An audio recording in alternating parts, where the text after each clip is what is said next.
Olá, essa é a nossa aula de número 24 de Operações Unitárias 3. Hoje faremos exercícios de dimensionamento de leito fluidizado. O nosso exemplo 17.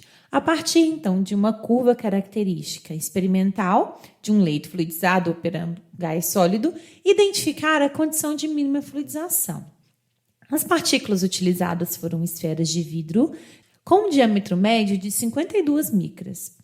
A densidade do sólido pode ser considerada 2,6 gramas por centímetro cúbico e o diâmetro da seção cilíndrica desse leito é de 3,2 centímetros. Foi empacotado uma massa de sólidos de 267 gramas de esferas de vidro. E a altura medida experimentalmente na mínima fluidização foi de 26 centímetros. Nós temos então aqui nessa tabela os dados de vazão e queda de pressão obtidos durante o experimento. Primeira coisa, então, que nós vamos fazer vai ser o gráfico, né, com esses dados, para que nós possamos, então, identificar a condição de mínima fluidização. Temos aqui, então, o gráfico, né, da queda de pressão em função da vazão. Vamos fazer uma reta na parte do leito fixo e uma reta aí na parte da fluidização. E podemos, então, tirar esse ponto, né, de mínima fluidização, ler aí um valor experimental de cerca de 33,8 centímetros, né, de coluna d'água para queda de pressão, o que corresponde aí a uma vazão de cerca de 280 centímetros cúbicos por minuto. Agora nós vamos calcular a porosidade na mínima fluidização, ou seja, para essa altura que a gente tinha aqui de 26 centímetros, né, qual seria, então, a porosidade do leito, pensando que essas 267 gramas estão espalhadas, né, nesses 26 centímetros de altura, para uma área de seção circular, né, de π dc ao quadrado sobre 4. Então, é isso que nós vamos fazer, calcular, então, a porosidade, tá, que é a fração de vazios, por essa equação. E nós podemos aí substituir, então, a massa dos sólidos, ok? A densidade.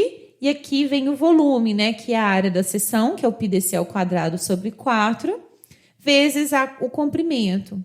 Dessa equação, nós obtemos aí uma porosidade inicial de 0,509.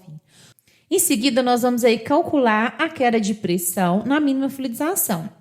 Nós sabemos aí que a densidade do fluido pode ser desprezada frente à densidade da partícula, e a nossa equação para a queda de pressão pode ser dada, então, pela massa vezes a gravidade dividido pela área.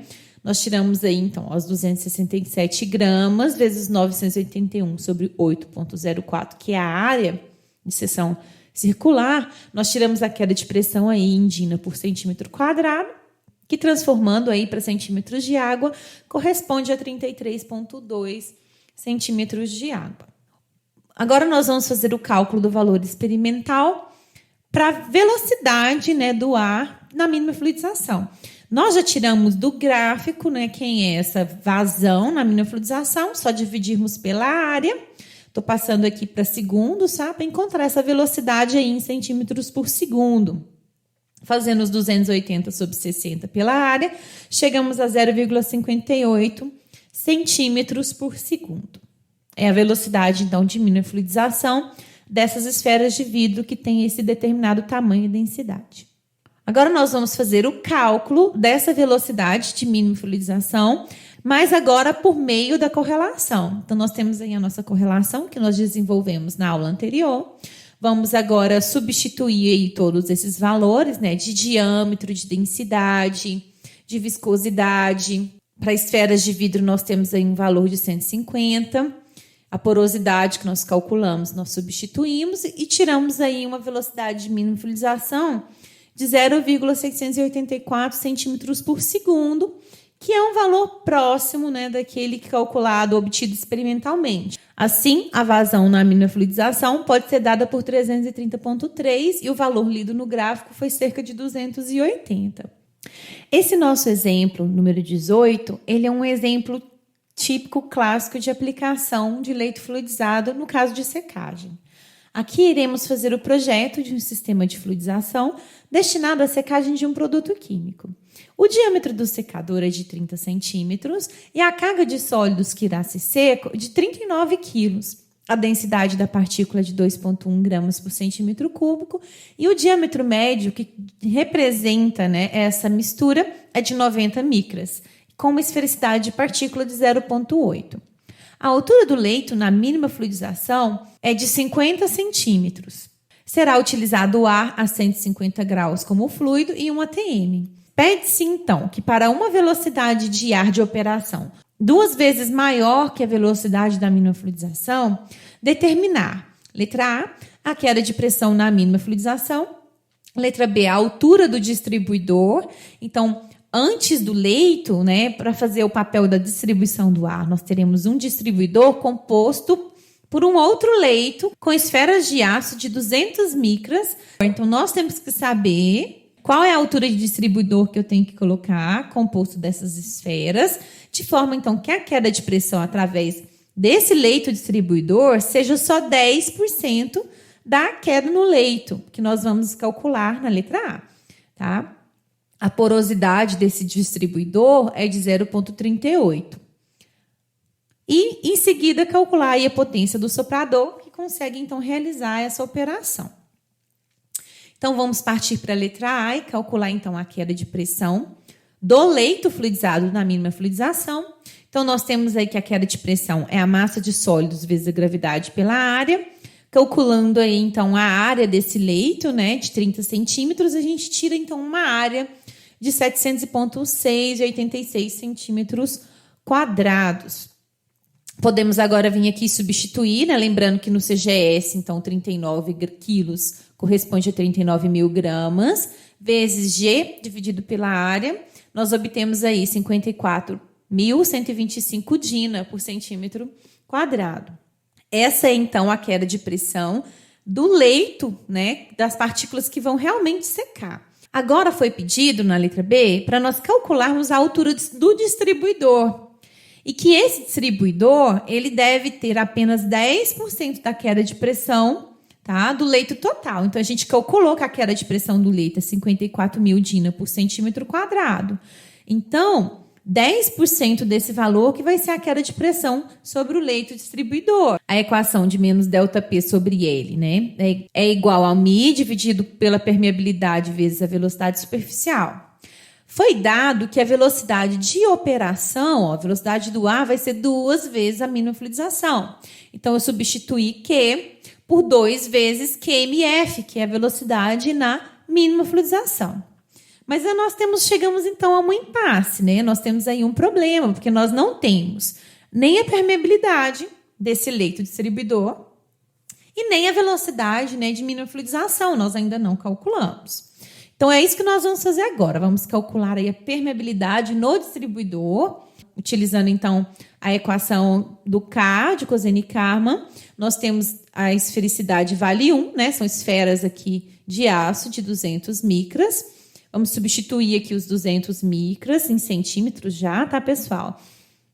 A esfericidade que é 1 são esferas, por isso o 36 beta corresponde a 150. A porosidade do distribuidor é de 0,38. Nisso, nós tiramos, então, uma permeabilidade de cerca de 3,8, 10 a menos 7 centímetros quadrados. Nós podemos também calcular quem é a porosidade na condição de mínima fluidização, certo? Então, aqui nós substituímos aqui o valor da massa de partículas, a densidade do sólido, a área e o comprimento do leito na mínima fluidização. Nós tiramos aí, então, uma porosidade na mínima fluidização de 0,475. Agora, nós vamos calcular a velocidade na mínima fluidização. Nós sabemos, então, que ela segue essa equação, substituindo, então. Lembrando que agora, pessoal, se a velocidade de mínima fluidização, qual que é o material que vai fluidizar? É esse produto químico que nós colocamos aqui, que nós vamos pôr uma massa de 39 quilos, certo? Então, foi dado que a esfericidade dessa partícula é 0,8, ok?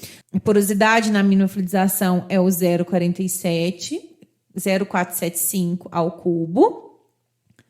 Aqui, então, nós temos o dP ao quadrado vezes a esfericidade ao quadrado.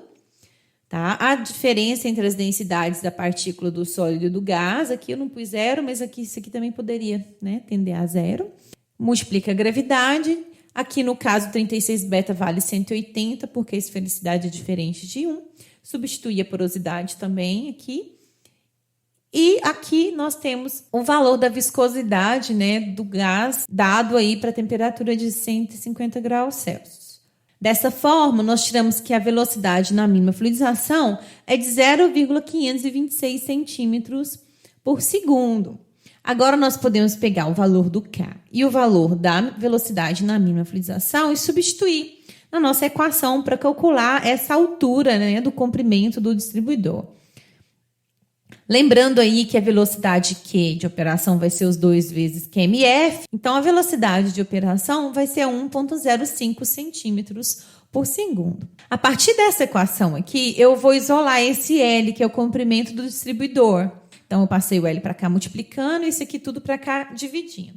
Então, L vai ser a queda de pressão no distribuidor, dividido por μ vezes o Q, que é essa velocidade aqui já, vezes o K do distribuidor. Mas a queda de pressão no distribuidor ela é 10% da mínima fluidização, que daria, então, 5.412,5. Eu substituí aqui a viscosidade e a velocidade. E aqui também está a permeabilidade do distribuidor, que foi calculada. Fazendo, então, essa conta, nós tiramos que a altura de distribuidor, para que a gente tenha só 10% da queda de pressão da mínima fluidização no distribuidor, é de 8,5 centímetros. Agora, nós podemos, então, fazer o cálculo da potência do soprador. Para calcular a potência do soprador, nós utilizamos a carga, tá? Que é em milímetros de água, vezes a velocidade dada em metros cúbicos por segundo, dividido por 75 vezes esse 0,6 aqui, que é a eficiência do soprador.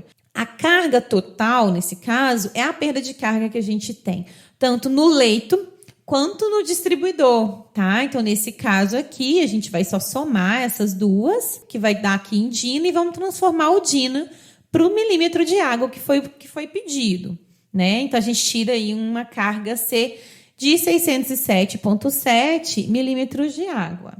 A vazão nós podemos calcular multiplicando a velocidade pela área. Nós tiramos aí 744,3 centímetros cúbicos por segundo e transformando para metros cúbicos, a gente tem aí 744,3, 10 a menos 6 metros cúbicos por segundo.